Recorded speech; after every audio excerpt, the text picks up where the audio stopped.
There's something noble about bearing up under a heavy load.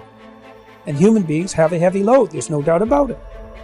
Now the question is, can you build yourself up into something that's strong enough to lift that without complaint and without corruption?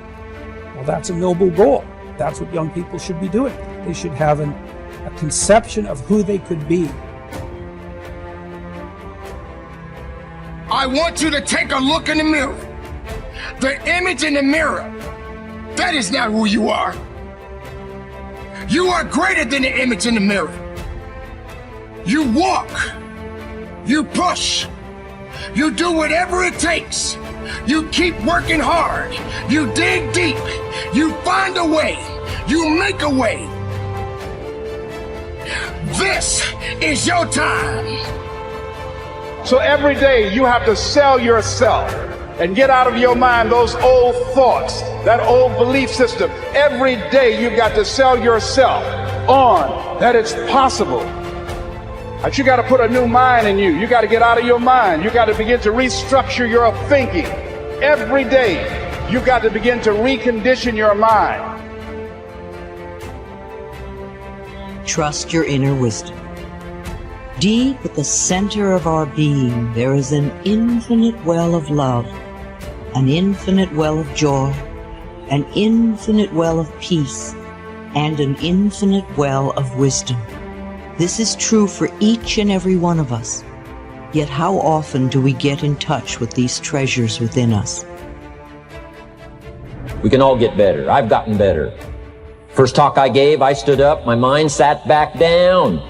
But here's the secret to my success. I stood up and did it again. I stood up and I did it again. And I did it again and I did it again all those many years ago. I did it when I was scared, and I did it when I didn't want to, and I did it when I was ill. And I did it when it didn't work well, and I did it when they didn't appreciate it, and I didn't a lot of times when I didn't know much what I was doing. I just did it anyway. And now all these years later, I'm asked to walk on this stage with the greatest introduction I've ever had, greatest response and welcome I've ever had, the greatest opportunity I've ever had to touch this many lives with a mixture of words and heart and soul. I got better day by day and week by week and month by month, and I'm asking you to do the same thing until you can develop a long arm and a long reach. So as this non-physical energy is summoning, there is this powerful stream that feels to you like inspiration.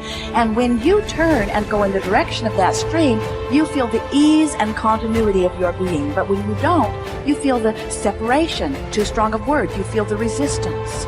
So there is allowing, which is going with the stream or current of who you have become, and there is disallowing or resisting or not going. The better you feel, the more you are allowing. The worse you feel, the more you are not allowing. And whenever you run into any difficulty of any kind at all, you just simply stop and say, wait a minute. I'm unstoppable. I cannot be stopped. I am unstoppable.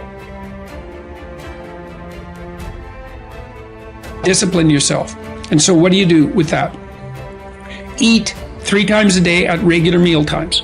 That's a good thing to practice, because that starts to put some stability into your life. Get up at the same time. I would highly recommend all those young people out there who are listening, like, you want to get a jump on life, get the hell out of bed in the morning. You know, as I've got older, I've got up earlier and earlier. Now that's partly because you don't need as much sleep, but it's also partly because I've got more and more disciplined. Like, get up early in the morning and get your things done. Man, learn to get up at 6 in the morning and you'll be one deadly creature, especially if you can get to work. You'll have half your damn day done by the time other people haul their sorry asses out of bed. And so that's a massive, massive advantage. Look, Warren Farrell, not the comedian, Warren Farrell, the author, he outlined data in Why Men Earn More, which is a book I would recommend, by the way, showing that if you work 13% longer hours, you make 40% more money. It's non-linear. So you think, why is that? Well, imagine you had 10 employees and one of them works an extra 10%. It's not much. Well, how often is that person going to be promoted, assuming you have a clue as a boss? It's like you're going to look at the 10 people and you're going to think, oh, that guy's always here like 45 minutes early. It's like, why don't we give him the promotion? Obviously, right? So these small edges that you can manage like that work an extra 10% or extra 13% have non-proportional payoffs. That's part of the Pareto distribution.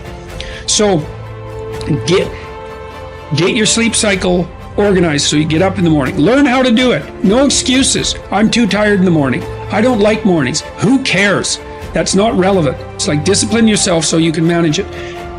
Schedule your meals, because that's a good disciplinary routine. And then learn to use a calendar, like Google Calendar. Most of you, many of you out there, do not use a calendar. Okay, a calendar is not a prison, and it's not a tyrant. Not if you use it properly. A calendar keeps anxiety at bay. It makes sure that you do what you need to do, which is important because otherwise you fall behind. But if you use it properly, it's also helps you plan what you want to do. So I could say, well, lay out your damn calendar and design the days you would like to have. That's what your calendar is for. So you can put in all sorts of things in there you want to do and that would be good for you. And that's a really good way to start being more industrious. Make a plan. You need a plan for 3 years. You need a plan for the next year. You need a plan for the next 6 months. You need a plan for the next 3 months. You need a plan for the week. You need a plan for the day. You need a plan for the hour. All of that. I make lists constantly of what I have to do. And they're like daily, weekly, monthly, yearly. Right now, I can't look out more than about 6 months, because my life is too complicated and chaotic. But you need a vision of who you could be, what character you could have. 3 to 5 years out, you can't go much farther than that because life is too unpredictable, I think, to make vision that's longer term than that subject to. There's too much chance associated with it to spend a lot of time on. Maybe you can stretch it to 5 years, and in rare cases, you can have a 10-year goal, but it has to be pretty low resolution. But you want plans at all those levels of resolution. You want to write the things down. And because what are you going to do? You're going to stumble around and get what you need? You're going to stumble around and be useful to other people? And it's useful to be useful to other people, They want to work with you then. They want to do things with you. They want to have you around. They trust you. They open up opportunities for you. And if you stumble around like you're blind, you're not going to get anywhere. And then you're going to suffer. And then you're going to be bitter. And then you're going to be cruel. So that's hell. That's a bad outcome. So unless you want that, don't aim for it. Or aim for the opposite, because that's how you get out of it. Inside of you right now, based on the things that you've encountered in your life, there are areas of interest. That's it. You're not going to go inside and discover that you have this hidden passion or purpose lying within you. What you're going to realize is that you have areas of interest. You're going to engage with those areas of interest. Those areas of interest, then why they're turned into something that you're legitimately fascinated by. It has completely captured your attention, or it won't. If it doesn't, you set it aside, you move on to the next thing. Engage with it until you find the one that you're really fascinated by. Then you're going to go into the process of gaining mastery. And in the process of actually getting so good that they can't ignore you, in that process, it's either going to develop into a passion, something where you're actually good at. You've got the whole Greek notion of technique, where something that you've worked your ass off to acquire the skills has used to other people. That, my friends, is when you fall in love with something, when it really becomes this burning passion. It is something you've been fanning the flames the whole way. It is not something you're born with. It is not something that happens by accident. And in that passion, you're going to decide at some point, is this sort of a private, quiet passion that I have? Like, I have a passion for video games. I love them. You don't have to remind me to play them, but they are not my purpose.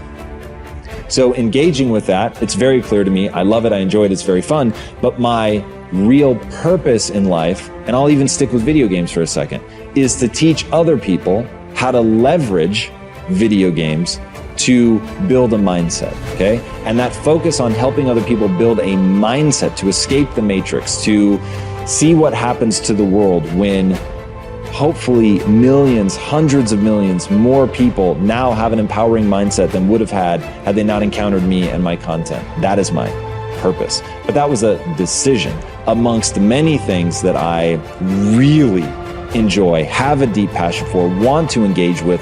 Am horrified that I don't get to spend more time doing those things. There are a bevy of them for me. I have a deep passion for reading. I could just sit and read about neuroscience all day, and I would be a very happy camper.